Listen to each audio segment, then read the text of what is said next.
Bonjour et bienvenue sur Technapa, la Tech à Papa. Alors aujourd'hui, comme vous le voyez, on va tester du RevoPoint et en particulier leur nouveau scanner Inspire 2. Alors je l'ai ici en Premium Edition, donc c'est parti. Et petit moment publicitaire, si ça vous intéresse, il y a un lien affilié pour pouvoir l'acquérir. C'est gratuit pour vous et pour moi, ça me fait un petit quelque chose. Et sinon, si vous voulez m'aider sans l'acheter, par exemple, n'hésitez pas à laisser un commentaire, ça m'aide beaucoup. Premièrement, j'aime bien y répondre et je réponds à tous vos commentaires. Ensuite, ça permet à la vidéo d'être visibilisée. Puis si vous êtes sur mobile, vous pouvez faire dans les commentaires, là, vous tournez sur peut-être un petit slide, vous mettez un boost et ça m'aide à visibiliser la vidéo. Donc, allez, c'est parti.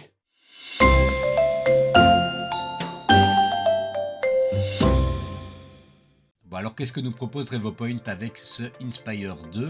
Donc comme vous voyez, un petit scanner 3D qui a un prix très contenu, puisqu'ici il est pour le moment à 373 € sur le site de RevoPoint dans son édition standard. Alors dans son édition premium c'est un petit peu plus cher, mais on reçoit en plus des accessoires comme un kit mobile, une mini table tournante, des filtres pour l'extérieur, bref, c'est probablement intéressant de prendre ceci en plus.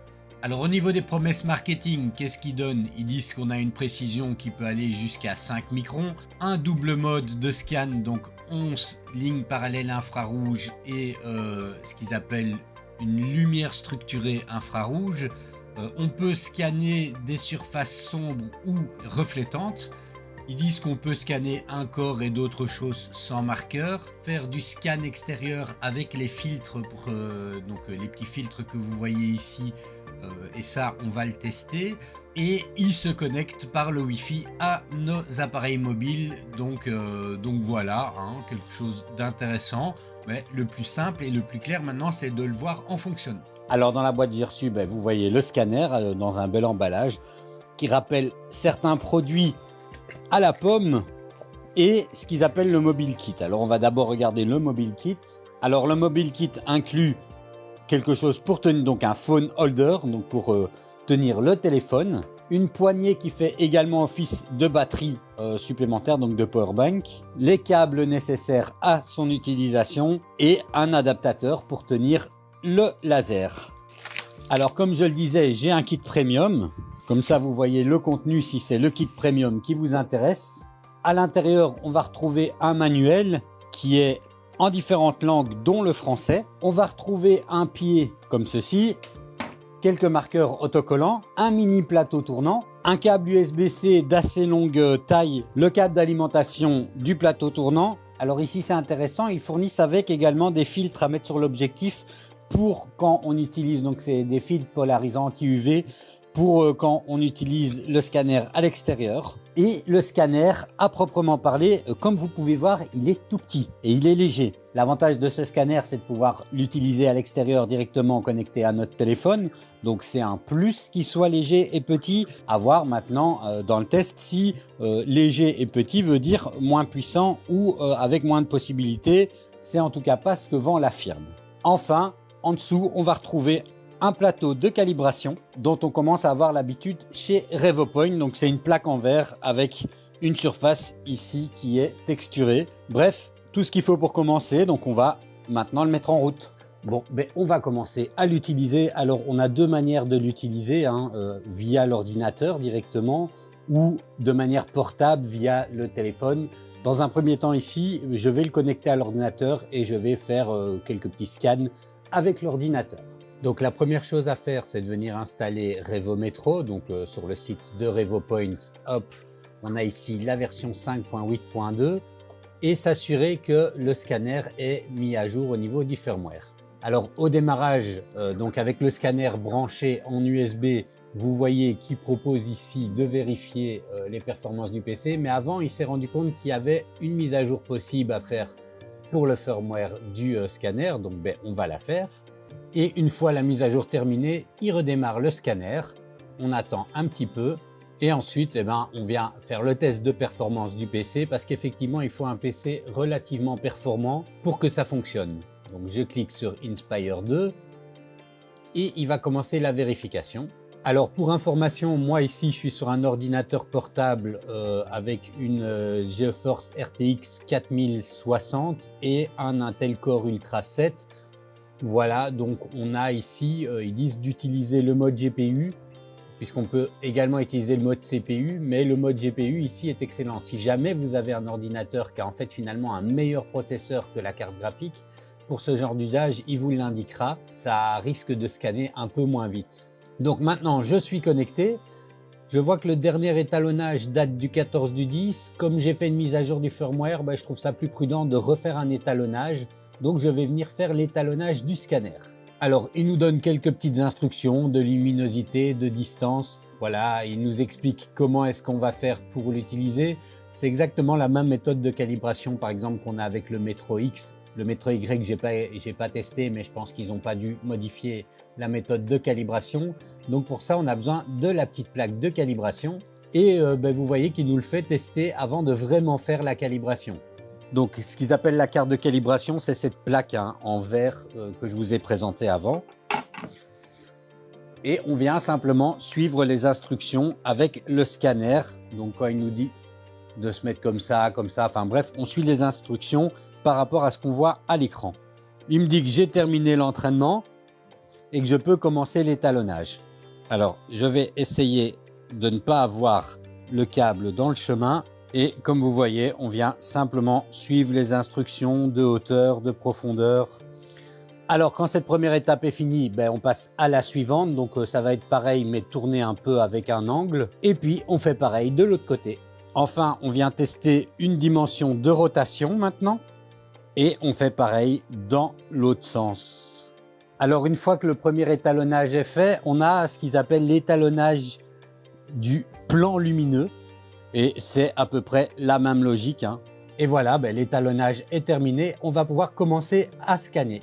Je vais faire un scan par caractéristique parce que j'aime pas beaucoup scanner avec les marqueurs. C'est ennuyant de poser les petits marqueurs. Et puis, a priori, il le permet. Et ce que je vais scanner, pour commencer, c'est cette petite statuette que j'ai imprimée et que j'ai modélisée d'ailleurs. Et l'avantage, c'est qu'ici, donc je l'ai mis sur la petite poignée qui était fournie avec, et on a le petit bouton Start qui est ici à l'arrière. Donc c'est plutôt facile. Alors, je ne vais pas faire un scan par marqueur, mais un scan par caractéristique. Au niveau du mode de numérisation, c'est champ complet. On n'a pas vraiment le choix. Alors, en termes d'exactitude, je demande une haute exactitude. On pourrait faire haute vitesse, mais ça risquerait d'être un petit peu moins précis. Scan en couleur, c'est pas nécessaire. Et c'est un objet, et c'est pas un objet sombre. Alors là, par contre, je sais pas ce que c'est. Mais voilà, on va faire comme ceci. Et faut juste bien faire attention à notre exposition. Alors, soit on laisse en mode automatique. Moi, je vais mettre ici le mode automatique. Et on peut commencer à scanner. Alors, comme vous le voyez, ça marche très bien. Et l'objectif ici, c'est de remplir un maximum de points, de nuages de points. Alors, on peut tourner doucement autour de l'objet ou faire tourner l'objet doucement ou encore venir faire des multiples associations. Mais vous voyez ici, je tourne doucement autour de l'objet et il ne décroche pas, ça marche bien. Alors là, j'ai mis pause et puis je l'ai tourné un peu pour avoir en fait plus facile devant moi. Et je remets play en appuyant ici à l'arrière. Et j'essaye, voilà, il le retrouve tout de suite. Ce qui me permet de venir tourner un peu plus loin. Donc comme vous voyez, le flux est quand même très facile. Il faut juste pas aller trop vite. Alors je mets sur pause et je viens regarder. Donc j'ai déjà pas mal de points. Ce qui va me manquer, c'est des points en dessous évidemment. Mais c'est pas très grave puisqu'on va pouvoir associer en fait les nuages de points. Je vais dire que à ce niveau-ci c'est bon. Je viens appuyer sur terminer. Je viens retourner ma pièce et puis je vais scanner ici en dessous comme ceci.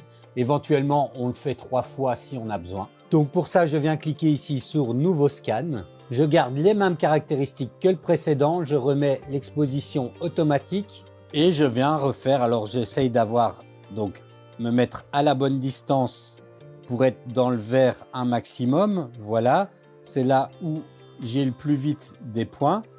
et je recommence l'exercice pour avoir ce qu'il faut en dessous. Alors c'est bien aussi de ne pas prendre juste ce qui nous manque, mais aussi ce qu'on a déjà, comme ça, justement pour pouvoir les aligner ensemble.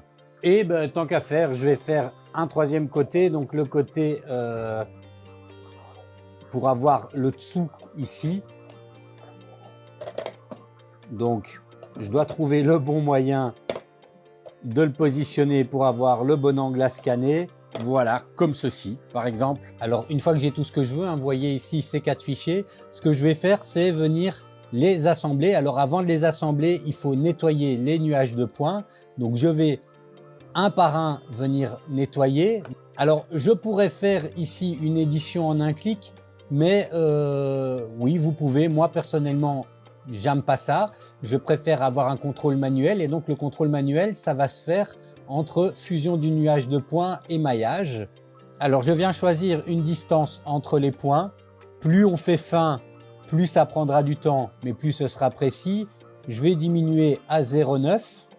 C'est assez rapide. Alors je vais venir sélectionner les choses que j'ai pas besoin. Vous voyez, tout ce qui est en dessous, moi j'ai pas besoin. Donc je le sélectionne et je le supprime. Ensuite, je fais une détection de l'isolation des nuages de points, donc c'est-à-dire en fait tous les points qui sont isolés. Donc je fais détecter et appliquer, et donc il va supprimer des points isolés. Les chevauchements, c'est la même chose. Je fais détecter, là il n'en a pas trouvé. Et lissage, je ne vais pas faire à ce niveau-ci. Je vais maintenant venir faire le deuxième. Et là encore, je viens supprimer ce que j'ai pas besoin. Et vous avez compris, on fait ça pour nos 4 parties. Alors une fois que c'est fait, je viens cliquer sur fusionner. Donc on a ici la possibilité de fusionner nos modèles. Soit je choisis caractéristiques. Donc en fait, j'ai mes 4 modèles qui sont là, vous voyez, un peu dans tous les sens. Et lui, il va essayer de s'orienter tout seul. On va essayer. Et il a fait ça tout seul comme un grand. Donc voilà, s'il avait fallu, on aurait pu faire un par un. Et on aurait dit, voilà, ici, le bout du nez correspond au bout du nez ici. Le bout de ce livre correspond à... là, on n'a pas de truc, donc ça irait pas. Donc, bref, vous voyez la logique. Donc, on vient faire des points de convergence et puis on appuie sur générer le modèle. Mais on a vu qu'il a réussi à aligner tout seul comme un grand. Donc, on vient cliquer sur générer le modèle. Et là, il a généré un nouveau modèle qui s'appelle Merge. À ce niveau-là, on a un nuage de points. Ce qu'on doit faire maintenant, c'est un maillage. Donc, je viens prendre le Merge et je lui demande de faire un maillage. Je choisis rapide ou haute qualité. Moi, je vais lui demander haute qualité et je veux qu'il soit le plus fin possible. Ça va prendre plus de temps, mais c'est pas grave. Et par contre, vous pourriez lui demander de faire un remplissage automatique des trous. Moi, personnellement, je préfère pas. Je préfère le faire tout seul, enfin le faire manuellement après. Je lui ai demandé de faire un maillage de haute qualité. Donc ici à 8. Et vous voyez qu'il a réussi à scanner ceci. Donc c'est déjà pas mal. Alors maintenant, on a des trous qu'on n'avait pas, qu'il faut masquer. Donc ce que je vais faire déjà, c'est refaire une isolation. Il ne trouve pas. Et le remplissage des trous, ça, je vais le faire manuellement. Alors, je vais d'abord lui demander les trous sur des courbes et de détecter. Il en a détecté qu'un seul. Donc, hop, ici. Je viens cliquer dessus, appliquer, et voilà. Alors là, moi, j'en vois encore un. Et voilà, un premier scan fait assez rapidement sur base d'un sur base de plusieurs modèles. On peut voir que la précision ici, elle est bonne, mais pas extra. Je vais recommencer ma fusion, mais avec une distance entre les points beaucoup plus petite. Ça va évidemment prendre beaucoup plus de temps à chaque fois. Alors beaucoup plus de temps, vous voyez que moi ici, c'est à peu près à 1 minute par traitement. Et voilà, donc on voit déjà que c'est beaucoup plus fin, mais ça m'a pris beaucoup plus de temps aussi. Donc ça, c'est vraiment vous qui devez voir un petit peu l'équilibre et par rapport à vos besoins.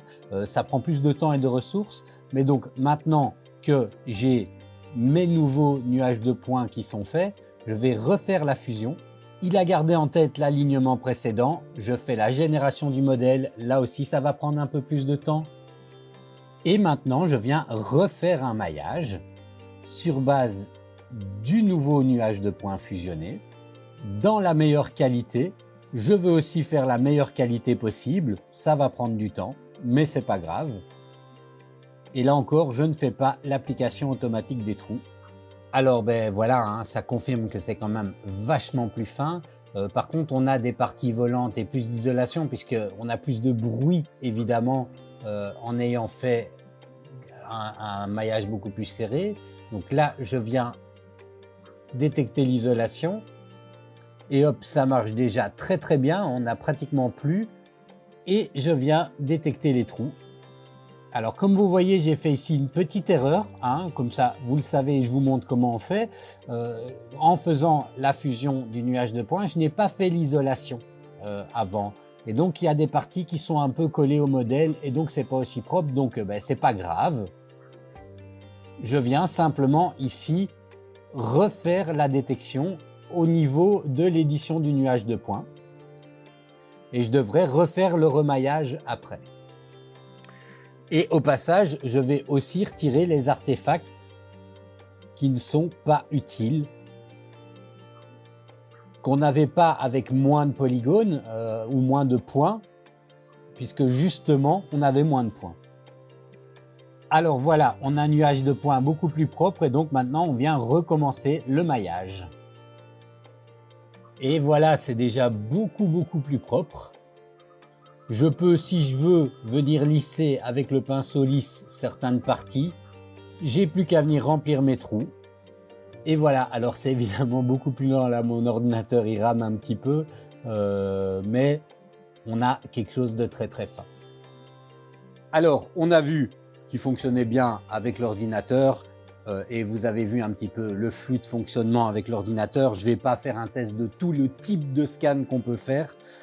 Par contre, on peut aussi l'utiliser de manière portable, reliée à notre téléphone. Et là, ben, je vais vous montrer comment on fait. Alors premièrement, évidemment, on va installer RevoScan sur notre téléphone. Et on va venir relier donc, le téléphone au scanner. Et je viens prendre les accessoires du Mobile Kit, hein, puisqu'on va avoir besoin de la petite batterie externe, puisque évidemment comme ça, sans USB, il n'est pas allumé, il n'y a rien qui fonctionne. Alors je viens prendre la batterie externe, je viens y mettre le truc pour attacher mon téléphone et j'ai un petit accessoire que je vais venir mettre ici en dessous du scanner avec un emplacement hot shoe qui va me permettre de venir le fixer là comme ça. Du coup, le scanner est prêt à être utilisé comme ceci et avec le câble USB fourni, je viens le brancher et le brancher dans la batterie externe.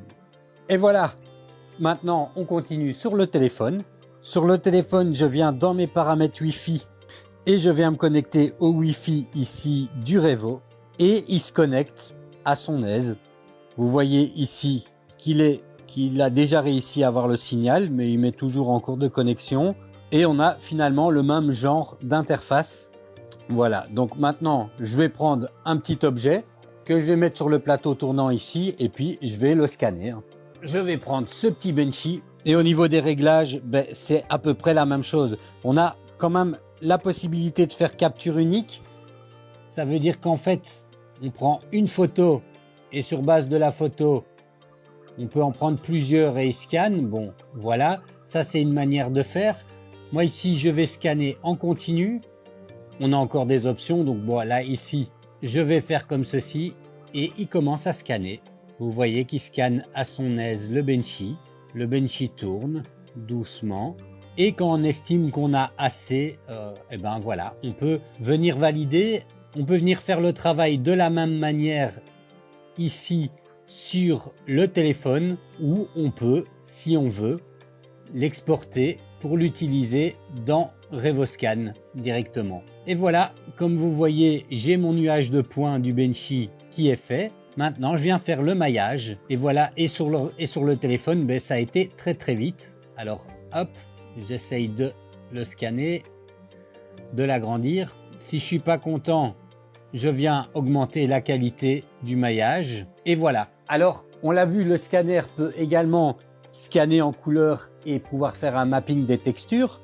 Donc, ben, je vais essayer avec une petite horloge. Alors, j'ai choisi ici scan en couleur et on peut voir sur l'interface que il voit de la couleur. Je peux régler mes paramètres d'exposition manuellement ou laisser en automatique. Et on va commencer à scanner. Alors, une fois que c'est fait, je vais faire le travail de fusion. Il y a plus de points, donc ça prend un peu plus de temps. Alors, il manque des parties ici de mon scan sur les parties noires, hein, mais on voit déjà que c'est très propre. Alors là, on n'est qu'au niveau du nuage de points. J'ai pas fait le maillage, mais on peut voir déjà qu'on a quelque chose de très propre. Alors, je viens aussi retirer ce que j'ai pas besoin.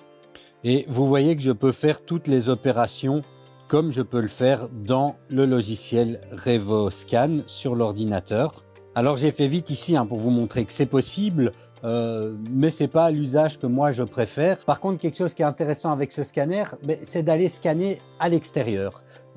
J'avais fait un test sur un scanner qui pouvait scanner à l'extérieur et normalement à cause des UV et à cause du soleil, c'est difficile de scanner à l'extérieur. Alors c'est pour ça que dans la petite boîte, ils ont donné des filtres polarisants qu'on vient visser ici sur l'objectif. Bon, alors je vais vous frustrer, hein, mais je vais arrêter la vidéo ici.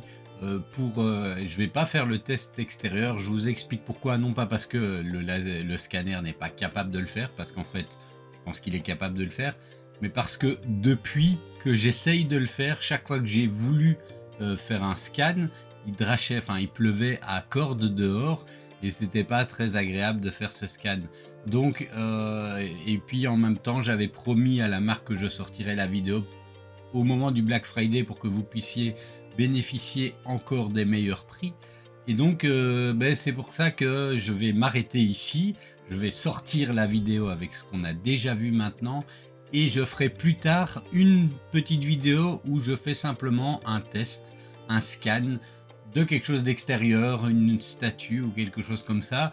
Ce sera plus sympa pour tout le monde que une vidéo sous la pluie vite fait d'un truc devant chez moi. Voilà. Donc voilà, on va passer à la conclusion.